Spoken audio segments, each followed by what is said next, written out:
Ngasi sumayamgidamagta channel asina nungairaba Phunga Wari ama amuk uduna lakjari. Wari asigi mamingna Mamaton gi Chakrida Thoibi gi Punshi. Wari asibu ibirakbana Thoibi.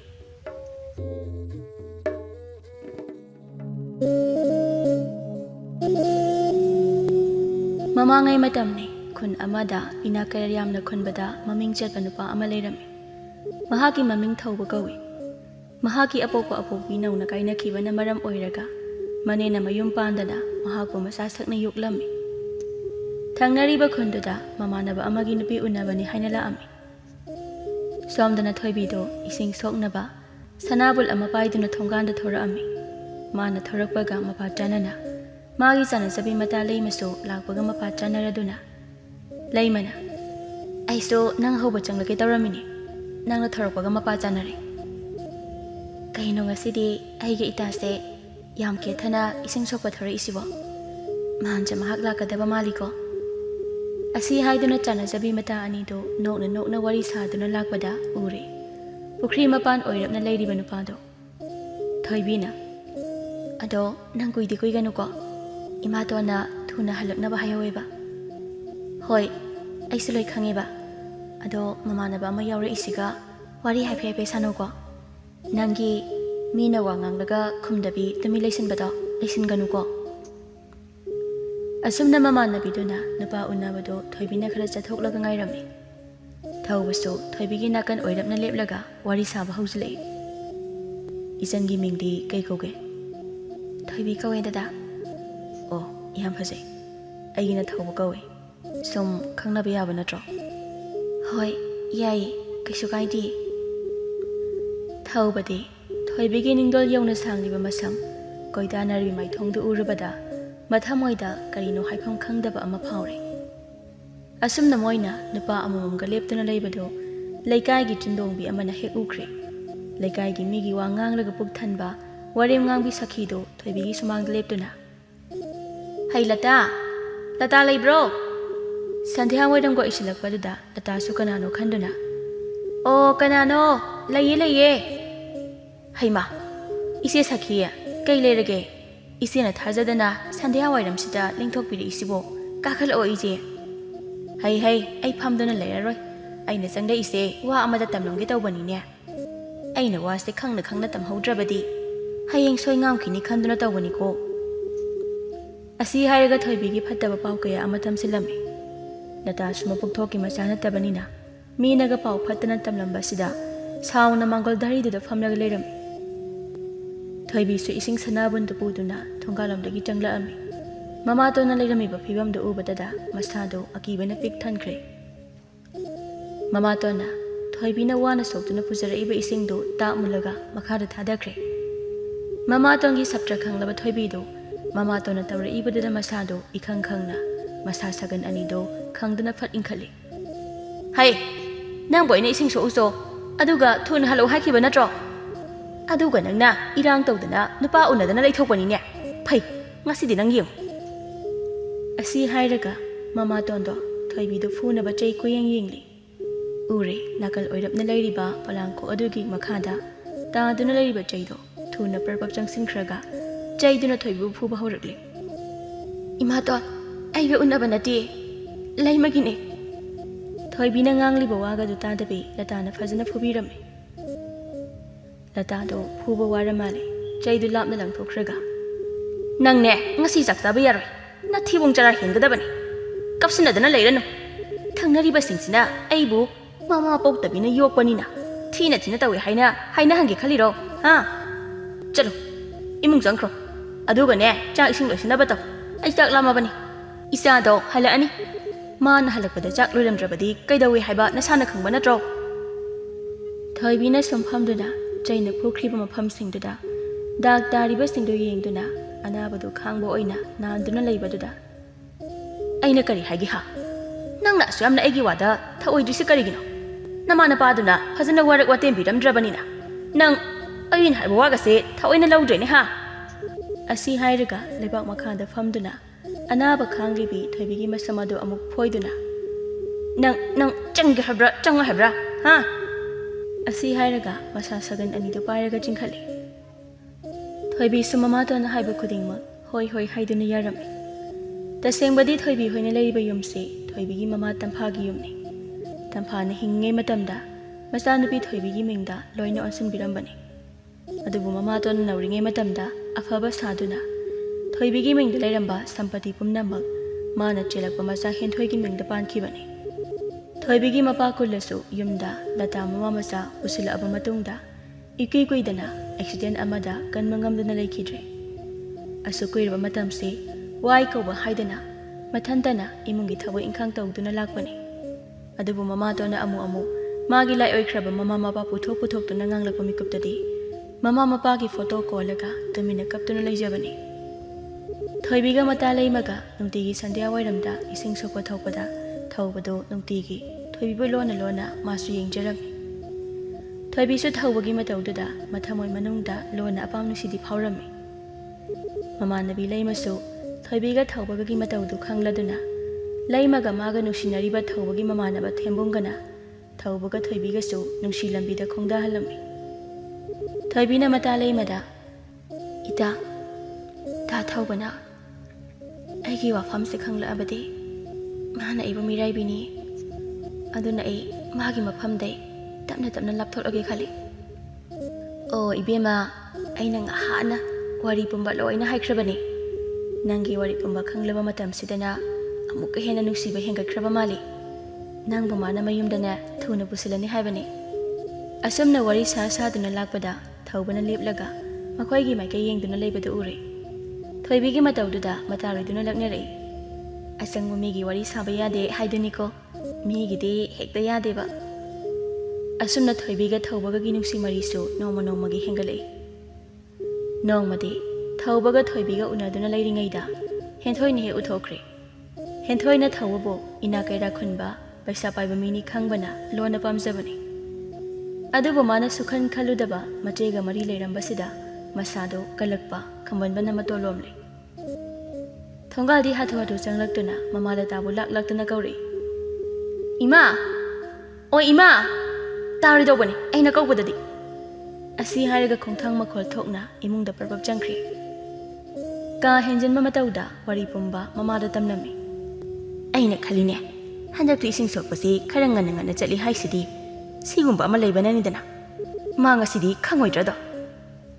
ꯁꯥꯎꯅ ꯁꯨꯃꯥꯡꯗꯨꯗ ꯍꯪꯒꯠ ꯍꯟꯗꯥ ꯆꯠꯇꯨꯅ ꯂꯩꯔꯤ ꯂꯇꯥꯗꯣ꯫ ꯉꯁꯤꯗꯤ ꯋꯥꯈꯜꯗꯣ ꯅꯨꯡꯉꯥꯏꯅ ꯃꯃꯣꯟ ꯅꯣꯛꯇꯨꯅ ꯊꯣꯡꯒꯥꯜꯗꯒꯤ ꯆꯪꯖꯔꯛꯄꯅꯤ꯫ ꯑꯗꯨꯕꯨ ꯃꯃꯥꯇꯣꯟꯅ ꯁꯥꯎꯅ ꯃꯉꯣꯟꯗ ꯃꯃꯤꯠꯇꯨꯅ ꯈꯥꯅ ꯌꯦꯡꯂꯛꯄꯗꯨ ꯎꯔꯨꯕꯗ ꯃꯁꯥꯗꯣ ꯄꯥꯈꯠꯄꯅ ꯁꯨꯝ ꯂꯦꯞꯇꯨꯅ ꯂꯩꯈ꯭ꯔꯦ꯫ ꯍꯩ! ꯅꯪ ꯑꯗꯨꯗ ꯀꯔꯤ ꯌꯦꯡꯗꯨꯅ ꯂꯩꯔꯤ? ꯍꯥ? ꯊꯨꯅ ꯆꯪꯂꯛꯎ ꯂꯥꯎ! ꯑꯁꯨꯝꯅ ꯋꯥꯊꯤ ꯋꯥꯍꯪ ꯂꯩꯇꯅ ꯃꯃꯥ ꯃꯆꯥ ꯆꯪꯗꯨꯅ ꯊꯣꯏꯕꯤꯕꯨ ꯅꯝꯁꯤꯟꯗꯨꯅ ꯐꯨꯕꯤꯔꯝꯃꯤ꯫ ꯃꯇꯧꯗꯨ ꯊꯣꯏꯕꯤꯕꯨ ꯁꯤꯈ꯭ꯔꯁꯅꯨ ꯍꯥꯏꯅ ꯐꯨꯕꯅꯤ꯫ ꯊꯣꯏꯕꯤꯁꯨ ꯉꯍꯥꯟꯈꯩꯗꯤ ꯃꯃꯥꯇꯣꯟ ꯃꯊꯟꯇꯅ ꯐꯨꯕꯗꯗꯤ ꯈꯔ ꯐꯔꯝꯕꯅꯤ꯫ ꯑꯗꯨꯕꯨ ꯃꯅꯥꯎꯅꯨꯄꯤ ꯍꯦꯟꯊꯣꯏꯁꯨ ꯌꯥꯎꯅ ꯐꯨꯔꯛꯄꯗꯨꯗꯗꯤ ꯃꯁꯥꯗꯣ ꯉꯥꯛꯊꯣꯛꯄ ꯉꯝꯗꯅ ꯍꯤꯛꯅ ꯀꯞꯂꯤ꯫ ꯃꯇꯥꯡꯗꯨꯗ ꯃꯁꯝ ꯃꯅꯥ ꯃꯀꯣꯏ ꯃꯔꯥꯡ ꯏꯁꯥꯡ ꯁꯥꯡꯕ ꯅꯨꯄꯥ ꯑꯃ ꯆꯪꯂꯛꯇꯨꯅ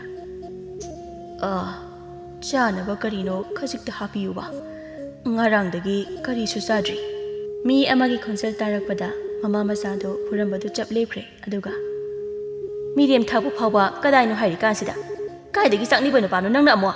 ꯂꯩꯇꯦ ꯆꯠꯈ꯭ꯔꯣ ꯆꯠꯂꯣ! ꯑꯁꯨꯝꯅ ꯃꯈꯨꯠꯂꯣ ꯃꯁꯥꯋꯣ ꯇꯧꯗꯨꯅ ꯍꯥꯏꯔꯝꯃꯒ ꯃꯃꯥ ꯃꯆꯥꯗꯣ ꯊꯣꯏꯕꯤꯗ ꯑꯃꯨꯛ ꯑꯣꯟꯁꯤꯟꯗꯨꯅ ꯉꯥꯡꯉꯤ꯫ ꯅꯪꯅꯦ ꯁꯤꯒꯒ ꯁꯤꯗꯈ꯭ꯔꯣ! ꯃꯇꯨꯡ ꯃꯅꯥꯎ ꯅꯨꯄꯥꯗꯨꯒ ꯍꯦꯛ ꯎꯅꯔꯦ ꯍꯥꯏꯕ ꯄꯥꯎ ꯇꯥꯔꯕꯗꯤꯅꯦ ꯅꯪ ꯍꯥꯠꯇꯣꯛꯀꯗꯕꯅꯤ ꯈꯪꯉꯨ ꯅꯪ!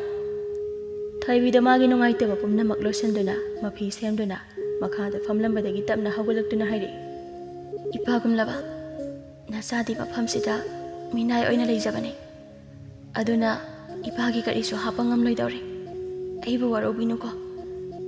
ꯃꯈꯨꯠ ꯂꯣꯟꯅꯗꯨꯅ ꯍꯥꯏꯖꯔꯛꯄꯅꯤ꯫ ꯊꯣꯏꯕꯤꯅ ꯃꯈꯨꯠ ꯂꯣꯟꯅꯗꯨꯅ ꯍꯥꯏꯔꯛꯄꯗꯨꯗ ꯆꯥꯛꯅꯤꯕ ꯅꯨꯄꯥꯗꯨꯅ ꯏꯁꯤꯡ ꯈꯖꯤꯛꯇ ꯑꯣꯏꯔꯕꯁꯨ ꯄꯤꯊꯛꯄꯤꯌꯨꯕ, ꯑꯩ ꯆꯥꯛ ꯌꯥꯝꯅ ꯂꯥꯝꯃꯦ꯫ ꯑꯗꯨꯅ ꯏꯁꯤꯡ ꯑꯣꯏꯔꯕꯁꯨ ꯈꯖꯤꯛꯇ ꯊꯛꯆꯈꯤꯒꯦ꯫ ꯊꯣꯏꯕꯤꯗ ꯊꯨꯅ ꯆꯪꯈ꯭ꯔꯒ ꯏꯁꯤꯡ ꯈꯨꯖꯥꯏ ꯑꯃ ꯄꯨꯊꯣꯛꯇꯨꯅ ꯄꯤꯊꯛꯇꯨꯅ ꯆꯥꯛꯅꯤꯕ ꯅꯨꯄꯥ ꯑꯗꯨꯕꯨ ꯊꯥꯗꯣꯛꯈ꯭ꯔꯦ꯫ ꯅꯨꯃꯤꯠꯇꯨꯗꯒꯤ ꯊꯣꯏꯕꯤꯗꯨ ꯏꯁꯤꯡ ꯁꯣꯛꯄ ꯊꯣꯛꯍꯜꯂꯝꯗꯦ꯫ ꯃꯅꯥꯎꯅꯨꯄꯤ ꯍꯦꯟꯊꯣꯏ ꯑꯣꯏꯅ ꯅꯨꯡꯇꯤꯒꯤ ꯏꯁꯤꯡ ꯁꯣꯛꯎꯆꯣ ꯍꯥꯏꯅ ꯊꯥꯗꯣꯛꯂꯝꯃꯤ꯫ ꯊꯣꯏꯕꯤꯒꯤ ꯃꯇꯥ ꯂꯩꯃꯅ ꯊꯣꯏꯕꯤꯕꯨ ꯀꯧꯕ ꯂꯥꯛꯂꯕꯁꯨ ꯃꯃꯥꯇꯣꯟꯅ ꯎꯅꯍꯜꯂꯝꯗꯦ꯫ Lei masulataagi moong mataw khangmana kariso haiba ngamdana Thoibi unadana halami. Mamaton na Thoibi da onsinduna. Nanaw nupigi lohongba kuidrabani. Aduna ne nang imungse phajana losilu luna nana. Ima ekhoi henthoi lohong dorabo. Kana gano. Aiding han ke khangdena. Adai kana sunate da. Thangnaba khonsigi paisa paibada maming laikhraba. Thauba haiba nupado adugani. Mingda tabada Thoibi de mamidagi mapita kiba khangaude wakhandana. Tadhanabo. Karamna. Ai thajade. Tadhana kaidonongda. Aina tabana pinu shiramgani thajade. Aduna ai ngasidi. Tadhaga karina upai ama tawraga ai wari phajana sanataba yade. Thaubana nungtigi laktuna Thoibi ne ising sokpa thorakpra haina wana nungtigi ngaijabani. Atai ising sokpa nupi kaya ama thora abaso ma mamina hanna kanada su yenglamde. Magi matawduda henthoidi saubana loirami. Ngasidi magi wakhanda karino ama khankre. Thaubana famliba manaktu yawdringaida henthoidu khangaudana thaubugi manak nangna tusinba saduna. Ayoi ma Thaubudu wakhal amada leirambani. Mamai fat onthoraktuna Tusilibi henthoigi manakta jangsinduna. Isan kai soke. Henthoi mathanta murum sole. Mina turise hugatpibagi wakhanga poktaba chalo masinupasiba. Sidi oire aduna ai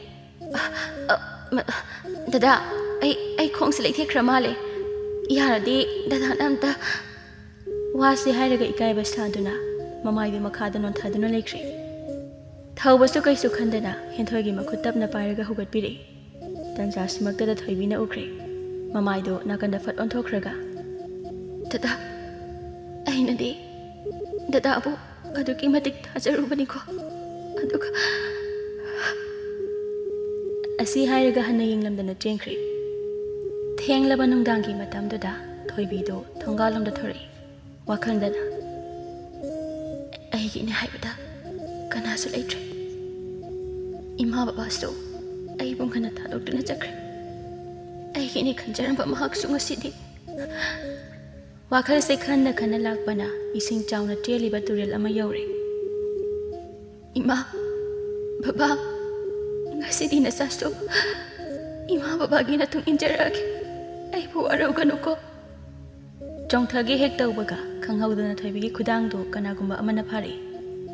Laithokto na yenglakpada leplam liba nupado ubadana amuka hena khangladuna lawge haina maya kathorakpado nupadana machindo khangmen mensinkre. Nongalaba matamda ngasidi mamaton nga manaw nupiga leitaba tanja yengduna mata leimado Thoibigi yumda changlaklami. Laima, thaubaga unaraga wari sananaba wa kaya ama hai adubu pumnamak ariyambada oikre. Thoibina ukiba pumnamak magi chanajabi mata laimada tamlami. Laima suwaduda thaububu yamna saurami. Hari, ado unaduna chapchabi wari ama sanabana di phabani. Ado ai halage noigi hingsabido laaga nangonda mutreibirani. Sandhya oira adu phauba mama machado hanjala amde. Thoibi so kaidobo yaurabano khanduna mapanda thori. Aduba sumangda chakniba nupado leptuna leirami. Thoibi do imungda hathodu sensingre aduba chanaba kari na puduna thoraaga. Nang khara thuna chakro. Imator haila abadi nang soidina phubirani. Asi hairiga Thoibi na chakniba nupado chatlo haiduna makutuna illi. Matangduda mamatona laikagi maira paibi khara puraga laaga. Yengo maya imungsida mana chatlibali chase.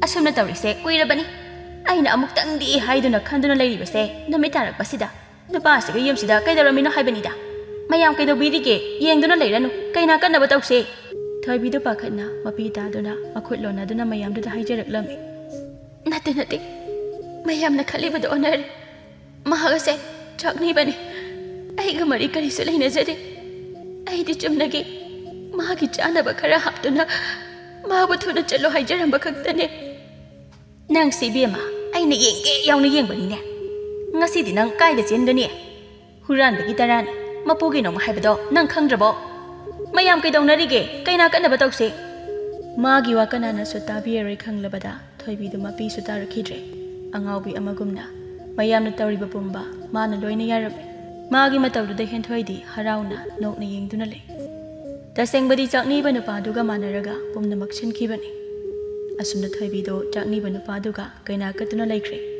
Somdana Thoba the Hentoina, Thoibiki Fazadaba Lamsa Sadat Kaya Ama, Semjin Sazindana Tamlami. Pare, Masumagi Apambalambida, Sakrasana.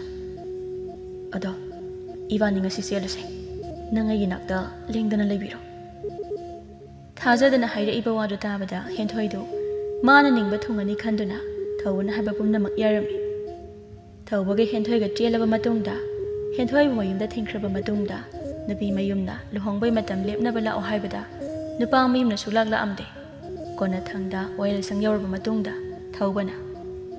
Ay, Napishilobangam. Hentoi the Ngakpana Loikre. Thoibigi Wari Asing Bapumba, Laimagi Matindagi, Umnamakanglaki, Madame Dada, Taubana Hentoi was Sizinabani. Wari Pumba Kangna Rabada, Latado Hosita the Ningam Lactre. Manatozaki Pumnama, Lale Kanglak Labada, Masagi Maranbu, Napiu Haizage Kandona, Mama Macha, Thoibigi Lefam Tiri, Konatanga, Thoibigi Lebum Kangle. Apopa Macha Kaktabu, Nungai never Seluba, Aduga Poktaba Masabuna, Karisu Kantaba Daudana, Chakni Banupa Amada, Namdana Pishiluba. Nasidi Chakni Banupa Ado, Kun Ani Landuna Ladiba, Ningtau Kage and Bagi Naitom Yauba, Mazanpa Oiduna Lerami.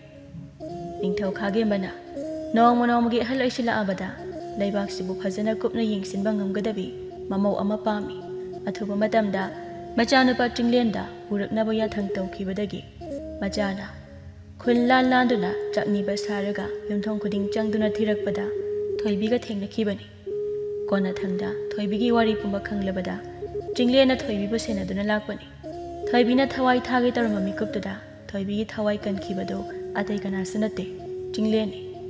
Asumna, Wari Pumba Thoibi Sukhangle. Patraba Mamamastado, Masagi Maran, Amuktang Dingakina Bahiduna, Thoibigi Naktala Ami.